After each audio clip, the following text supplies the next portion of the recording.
Hey guys, welcome back to the Steel and Velvet podcast. This is episode 9. I am Nash. I am Macy, and this is Chloe. That's Chloe. Chloe Marks. Hope you guys are. Don't worry. She's gonna lay down now. Yeah. She is being paid in dog food. Treats. We don't have the budget to shell out millions of dollars for her to be on this show. So, yeah. That's she's Chloe. hanging out. So she might snore like halfway through it, but we couldn't get her out of frame. So she just kind of hang out. That was not Chloe snoring. That was actually Macy trying to imitate it. I don't know why she did that. My But intrusive thoughts won. I apologize. anyway, Macy, what are we talking about today? Today, we are talking about... What did we talk about last week? I was going to get to it. Last week, we talked about what we learned in our first year of dating as part 1. This is our part 2 of our 1 year of dating. What we learned in our 1 year of dating. Yeah. Part 2 of what we learned in our 1 year of dating. Yes. You ready? I am absolutely ready. Take it away. Are you ready? I am so ready. What Chloe's do you have ready to say, too. Chloe? Oh, she's out of she's here. outta She's here. like, I don't want to be in here. Anyway, I don't know what she's doing. I would say for me, what I learned, or I should say another thing that I learned in the year-long dating process was just taking time, whether that's a day or whether that's a couple of days just away, and just really having that time for yourself and for the things that you need to do, whether that's work or, if you're in school, if you need to do that kind of stuff, and being okay with that. Like for me and my personality, at least, like I think I need that time a little bit more so than you do. I would say you still need that time, but I need that like recharge to myself a whole lot more. And I just think as the relationship went on a little bit longer, we both got a little more comfortable with just taking time, because when you're first dating, like you want to be hanging out constantly all the Yeah. time. I mean, I was living an hour away from her for a while, and I would Sometimes still two. drive 4 or 5 days to see her, like throughout the week. So If not multiple times a day. like that's the point where you're at when you're first dating. Like you'll just see each other at any point, even if it's for 40 minutes. Like you'll want to go and see each other. So I think as it went on, it was just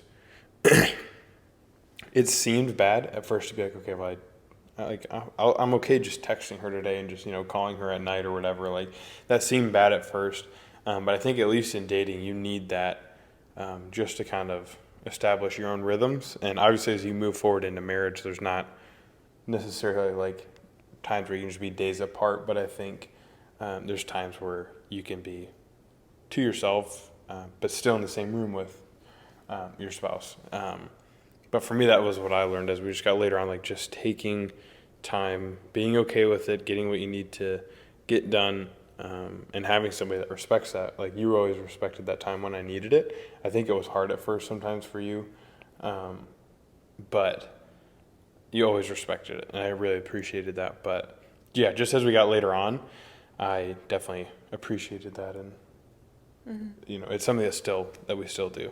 Yeah. I think in dating specifically, it's a very crucial aspect to spend at least a day apart a week. For sure. Because of the whole leave and cleave process that we do when we are dating and engaged, and you're slowly transitioning out of cleaving to your parents to cleaving to your spouse or partner. Like in dating, you were saying like it's easy early on to just like spend every moment you can, even if it is 45 minutes, like whatever Yeah. it may be, you will do whatever to spend that time with that person. But having the discipline to have that one day and probably do spend it with your family or whatever, recharging with yourself as well, I think it just doesn't create that dependence on the spouse, if that makes sense. Yeah. Just because I think that's a hard spot to be. Does that make sense? Does that make sense? I keep on saying that. No, it does. So I think that's important. It's a good aspect and a good part of leaving and cleaving, because obviously, like you said, when we get married, it's going to be not much time by yourself. Not that you can't, obviously, but it's going to be less time than we have now. So yeah, just good transition, I guess. Yeah. and you were talking about how it was easier for you. I think it was easier for you in the beginning, and I don't know if this is all men, but easier to spend time apart to begin with. I think we've both gone through seasons where like maybe I'll want to spend time alone, and I think specifically when I was in school, because I was only on campus like my freshman year for a few months and then COVID. So since then I had been on Zoom, and then my last semester of college, so this past this past fall semester, I did my last semester in person, which was 2.5 hours away from where we live. And so 2 days a week I'd have to go. In those days, I mean, I would leave at like 6 something in the morning and I wouldn't get home till midnight. And so those days I wouldn't see him because he would have to drive an hour. Like it was a whole process. Oh, actually you lived where you're at now, so it wasn't as far, but still, like I'm not going to go see him after being gone all day and just drained and all that. So 2 days a week, every single day, or what in the world did I just say? 2 days a week for however many months. It was just, I needed that time. Like even though I was at school by myself, like I didn't have friends up there because I lived 2.5 hours away, but I was by myself those days. But because of how like draining it was, I would often need another day that week to recharge. And so I wouldn't see you sometimes during that season for 3 days. Yeah. So that season was hard for you, you know, like, because you hadn't seen me, you had just been working, like you aren't doing the stuff that I'm doing. You're like, okay, you didn't say this ever. You were very respectful, and you respected when I didn't want to maybe FaceTime because I was tired or see each other in the middle of the day or whatever. Yeah. But like now, I think we talked about it a couple episodes ago, but I'm like, I can spend every waking moment with you. I am ready to be married. Yeah. I'm excited for less than 3 months from now when I'm like, I can just Mrs. spend Marks. Mrs. Marks. I can wake up and just spend every moment with you. I'm so excited. It's pretty cool. That's where I'm at right now. I think I'll definitely need like eventually time by myself, but we'll see. Yeah. I think it'll be a little bit.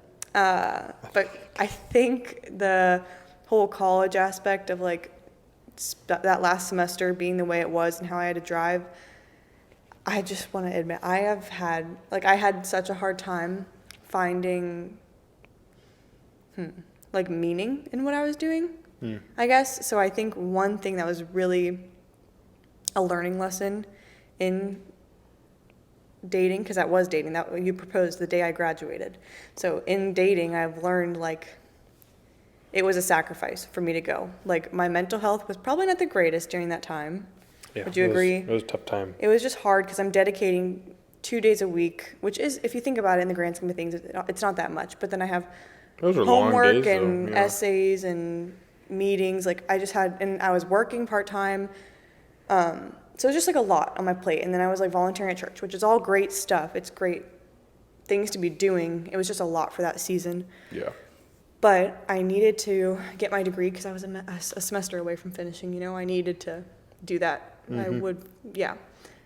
But it was hard to find meaning in it since my degree is not in biblical studies, and not that you need to get a degree in biblical studies, but like going back now, I would have definitely done that compared to, sorry, English majors, if you are listening, I don't know. I would have much rather done something else and found a lot more meaning and purpose in that time and money and gas and loneliness all doing that. So I think from that and that discipline to go up, or I guess from that difficult time, I learned discipline. And I think maybe sacrifice, like I said before. Yeah. And I think that's related to our relationship. Maybe a little bit. I think I have a lot of work to do, but just maybe doing something you don't want to do because your spouse likes it, or to sacrifice a viewpoint, or, you know what I mean? Sacrificing your pride in a relationship. Yeah. Is that making sense? Yeah. So that's what I learned in dating. One thing. Yeah. That's good. Thank you. I Thanks. appreciate that. It was really good. What do you feel like you're learning as we kind of wrap up this episode? What do you feel like you're learning as far as this engagement season? What do you feel like you're learning? I think this maybe is a two-part question, I don't know, but I am learning that you truly are the one for me, and I am very excited to just, like I said before, be married to you. Mm-hmm. I don't know if this is, I think we learned a lot in dating and through the way we communicated, like I said before, but I don't know. Maybe that I'm eager to learn. I think I've already learned so much from dating and engagement, and I am really eager and excited. You're ready to dive into marriage. I'm excited to go through the trials and the excitement and Yeah. do married life. I'm excited to, I don't know if that necessarily answers your question, does it? No, that does. I think that's such a cool thing to say that you're excited to go through trials. I think when you have that mindset, I mean, that's what Jesus wants us to remember. Like, we know that perseverance and those struggles are going to come. So just being excited to handle it how he wants us to is really cool that you said that. Yeah, I think I want to get that maturity and be able to help other couples Yeah.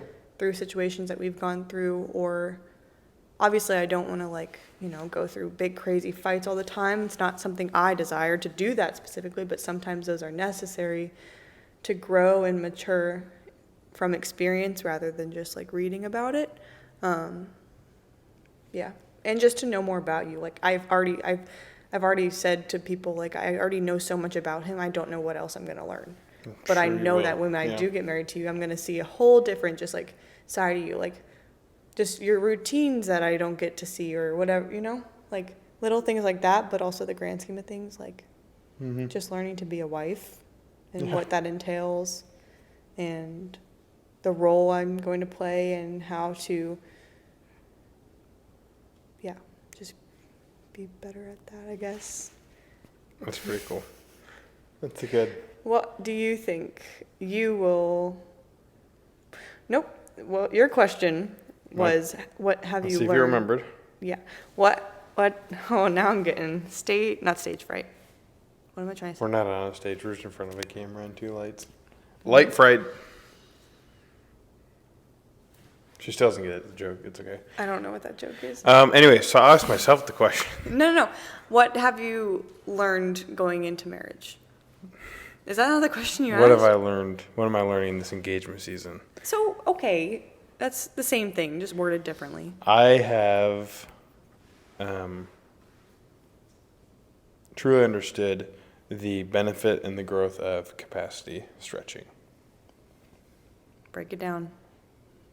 So balancing all these things and going through situations like we have, not to like get super deep, but like we've had things that the timelines get very tight for things.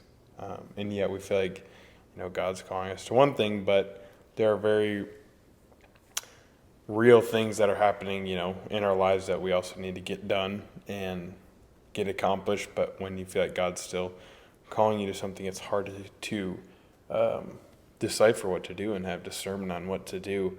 So I think just stretching in capacity and in stressful times and using those times as amazing opportunities just to come to the Lord in prayer and come to the Lord in prayer as a couple.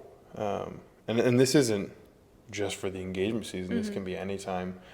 For you going through school, I'm sure that was a capacity stretching time. Yeah. And you probably had a lot of really cool God moments where you were praying to him on those stressful days. So I think for me, it's just going into that. It's a really cool way that God's preparing me for marriage and preparing to lead the house and, just help us grow as a couple and grow spiritually as well. I don't know. I think that's what I'm learning as we lead up to marriage and, just under 3 months now. That's really beautiful.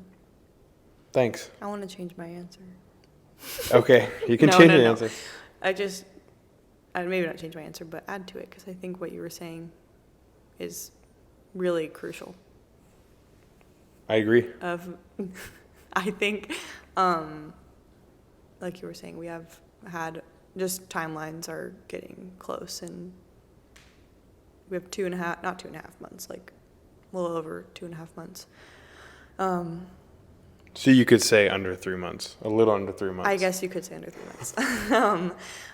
But regardless of the stresses that I've been feeling since 8 months until marriage that haven't gone away, but it's not as stressful. I mean, there's stresses per se, but not, you know what I mean? I think you were saying just growing from that, right? Yeah. And I think maybe the past 2 or 3 weeks, it's been more dependence on the Lord than I Yeah. think I ever have, and having faith in that, and you as well. I think you've always been great at that, but maybe it took me going through this and seeing through you that we can't control situations.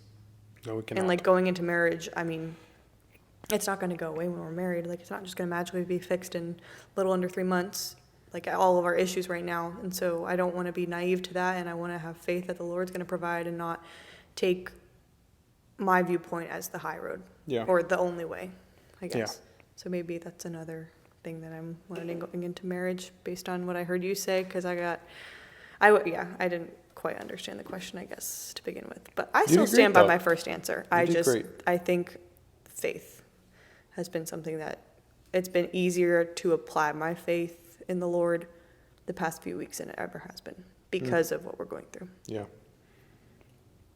So- When most times that's the most difficult time to put your faith in the Lord. So that's Yeah. really cool to hear. I've gone through phases, obviously, in my relationship with the Lord of having faith, not having faith, or maybe, I don't know. Yeah. But definitely the most powerful now. Yeah. And I'm excited for marriage and how it's going to roll over into there. Hopefully be pretty consistent and have a good married life. It's going to be very cool. Very cool. Well, my mic is getting Dying. very close to dying, so I think we Okay. should kind of wrap this up. But hopefully you guys enjoyed this 2-part series. Yeah, hopefully you took some stuff away. If you're going through that first year of dating, or you're in your engagement season, whatever you're in, hopefully Or you're you took something single. away. Or you're single and you're getting ready for it. I To all the think- single people out there, you don't have to be, or dating people, you don't have to be married to read marriage books. Yeah. Start Also- equipping yourself now. Yeah. No, that's good. It's good? Yeah. Very Great? good. Okay. We will see you next week. See you next week. Bye. Bye.